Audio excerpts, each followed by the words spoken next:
কালিহাতী ঝিনাই নদীর তীরে রাজবংশী পাড়ায় কালবৈশাখী পুজোর প্রধান আকর্ষণ দেবী হাজরা অনুষ্ঠিত।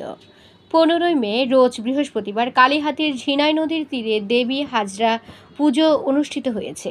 পুজো প্যান্ডেলে উপস্থিত ছিলেন কালিহাতী কেন্দ্রীয় জয় কালীবাড়ি মন্দিরের সভাপতি সুদীপ দত্ত, সাধারণ সম্পাদক মানিক সাহা চৌধুরী, কালিহাতী জাতীয় সাংবাদিক সংস্থার সাধারণ সম্পাদক বিপ্লব সরকার, কালিহাতী প্রেস ক্লাবের সিনিয়র সাংবাদিক বাবু গৌরাঙ্গ বিশ্বাস, কালীবাড়ির সদস্য শঙ্কর সাহা, স্বপন সাহা, নিতাই সাহা, পলাশ বিশ্বাস।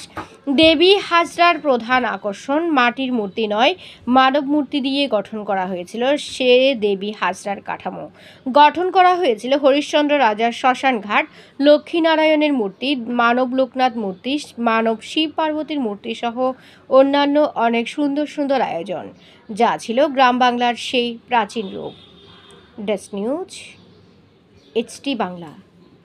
যমুনা ইলেকট্রনিক্স ঈদে ডাবল খুশি অফার সিজন 3, যে কোনো পণ্য কিনলেই পাচ্ছেন নিশ্চিত ঈদ উপহার।